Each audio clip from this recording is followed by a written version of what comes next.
Assalamualaikum warahmatullahi wabarakatuh. Ketemu lagi bersama Ibu Yuni, dosen perbankan syariah FEB UIN Raden Mas Said Surakarta. Gimana kabarnya adik-adik? Semoga selalu sehat. Hari ini kita akan belajar tentang saham. Sepertinya teman-teman pasti sudah tidak asing lagi ya dengan istilah saham. Kita mulai. Apa itu saham? Saham merupakan surat berharga yang dikeluarkan oleh instansi tertentu, biasanya perusahaan, dan ini merupakan bukti kepemilikan atas modal yang diinvestasikan di perusahaan tersebut. Saham sendiri macamnya ada dua. Yang pertama adalah saham preferen, kemudian ada saham biasa. Nah, untuk kedua saham ini meskipun namanya sama-sama saham, tetapi memiliki karakteristik yang berbeda. Karakteristik dari saham biasa itu adalah bukti kepemilikan atas modal. Sehingga orang yang memiliki saham berarti secara tidak langsung telah menanamkan modal di perusahaan tersebut. Sebagai contoh, Bapak X memiliki saham di PT Indofood. Berarti sama saja dengan Bapak X telah menanamkan modal di PT Indofood. Berarti ketika nanti PT Indofood ini untung, Bapak X ini berhak untuk menerima laba atau yang disebut dengan dividen. Nah, sedangkan dengan saham preferen itu merupakan gabungan dari saham dan obligasi. Karakteristiknya merupakan gabungan antara saham dan obligasi. Kenapa disebut gabungan saham dan obligasi? Karena saham preferen itu sebenarnya adalah saham, namun karena dia returnnya sudah ditentukan di awal dan fix, maka sifatnya mirip dengan obligasi yang returnnya sudah ditentukan di awal. Terkait bagi hasil, untuk saham biasa, bagi hasilnya adalah berupa dividen, di mana dividen ini dibagikan ketika perusahaan tersebut untung, kemudian dari pihak manajemen berinisiatif untuk memberikan bagian dari keuntungan itu kepada pemegang saham. Itulah disebut dividen. Nah, sedangkan jika saham preferen, dia tidak menerima dividen, tetapi menerima bagi hasil yang sudah ditentukan di awal. Biasanya bagi hasil ini dibagikan setiap 3 bulan sekali. Jadi agak mirip dengan obligasi, di mana obligasi itu returnnya juga dibagikan dalam periode tertentu. Ada yang 1 bulan, 3 bulan, 6 bulan, dan 1 tahun.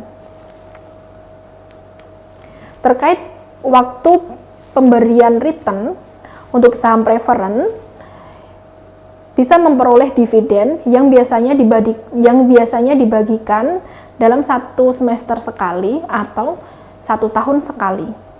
Ada beberapa perusahaan yang membagikan dividen dalam 1 tahun itu 2 kali.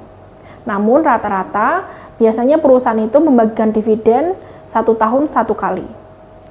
Ada juga perusahaan yang tidak membagikan dividen meskipun perusahaannya sedang untung. Nah, untuk saham preferen, pemberian return itu biasanya diberikan 3 bulan sekali. Seperti obligasi juga diberikan selama 3 bulan sekali atau 1 bulan sekali, tergantung dari kesepakatan di awal. Nah, terkait hak suara di RUPS, Rapat Umum Pemegang Saham, kita tahu bahwa pemegang saham itu merupakan pemilik perusahaan, sehingga mereka memiliki hak suara ketika perusahaan mengadakan Rapat Umum Pemegang Saham. Untuk saham biasa, mereka memiliki suara di RUPS sebanyak saham yang dimiliki. Ketika sahamnya hanya 1%, biasanya suaranya tidak terlalu didengarkan. Namun ketika menjadi pemegang saham mayoritas untuk individu, biasanya minimal 5% dari saham yang beredar, maka suaranya biasanya akan didengar oleh manajemen. Nah, sedangkan untuk saham preferen itu tidak ada untuk hak suara di RUPS. Sehingga pemegang saham preferen tidak bisa menyuarakan aspirasinya kepada manajemen perusahaan. Nah, terkait transaksi, bagaimana caranya untuk bisa membeli saham biasa ataupun saham preferen? Nah, untuk transaksi saham biasa, baik orang per orang ataupun kelompok, institusi, lembaga, bisa membeli saham biasa itu dari pasar modal. Itu untuk perusahaan yang terbuka atau sudah terdaftar di Bursa Efek Indonesia.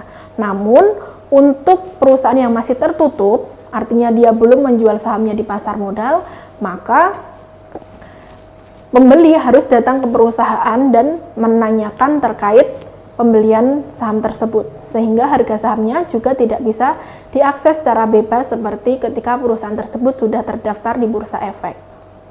Nah, lalu bagaimana caranya untuk bisa membeli saham biasa tersebut?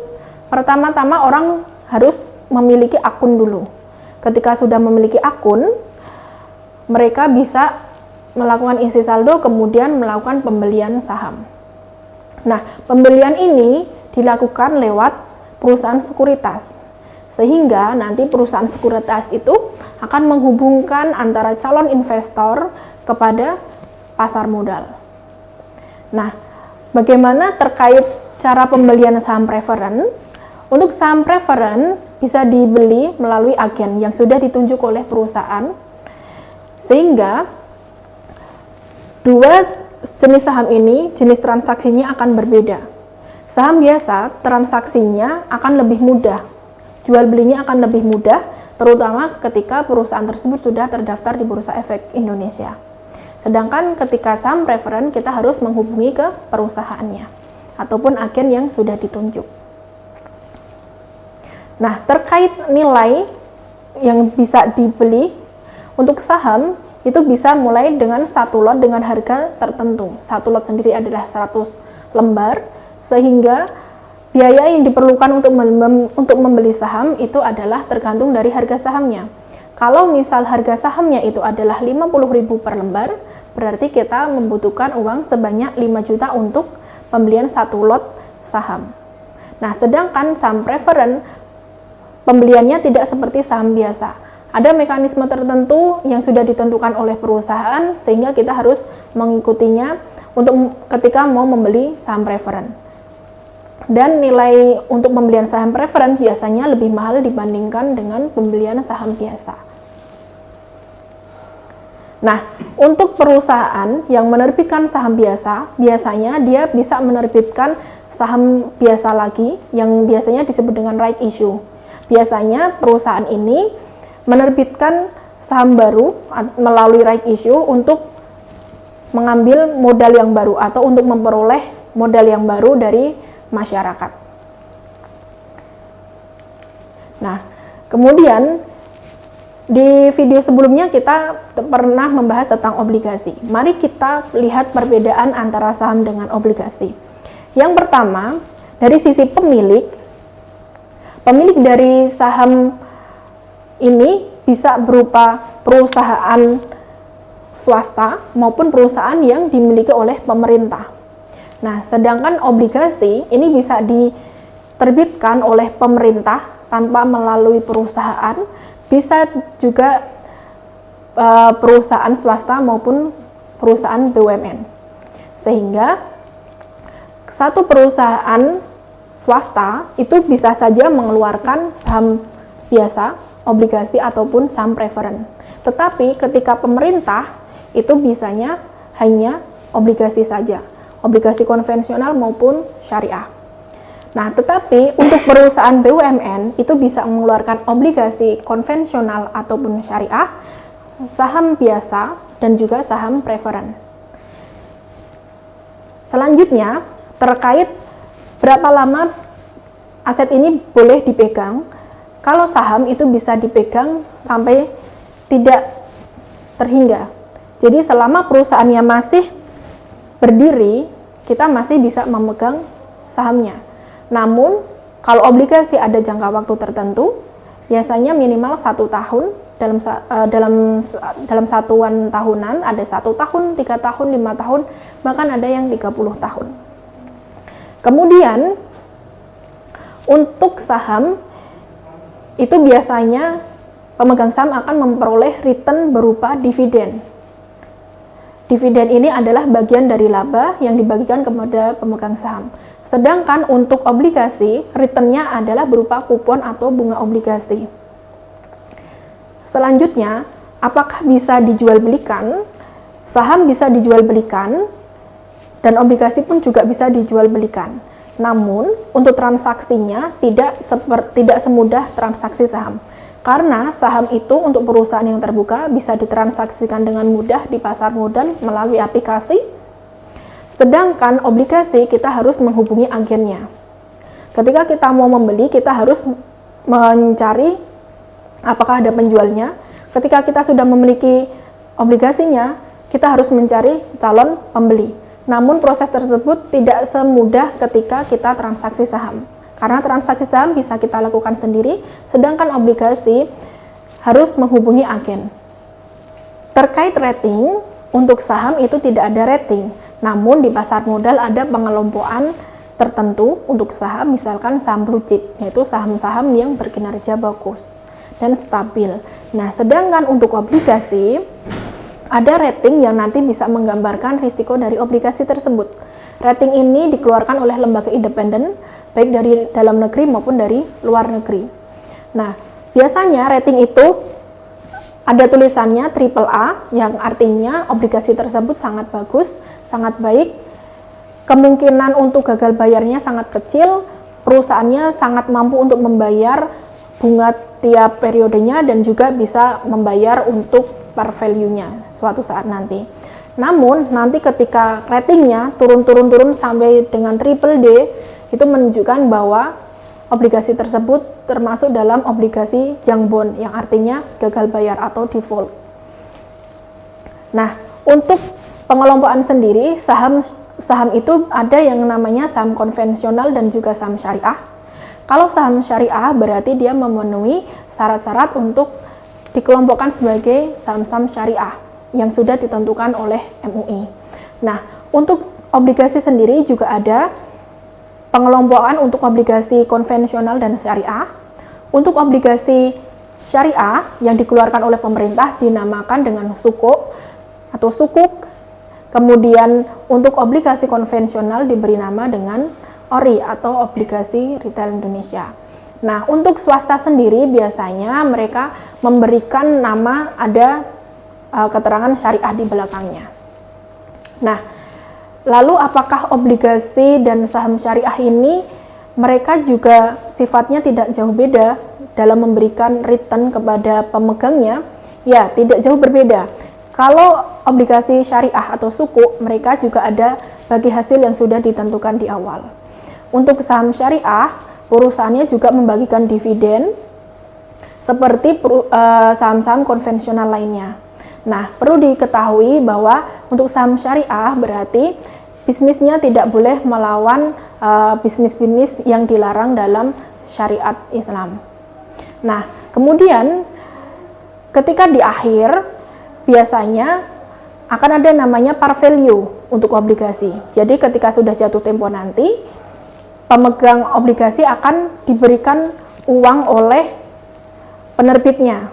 Biasanya par value ini nilainya bulat, ada yang 1 juta dan seterusnya. Nah, kalau pemegang saham tidak ada sistem seperti yang diceritakan dalam obligasi tadi.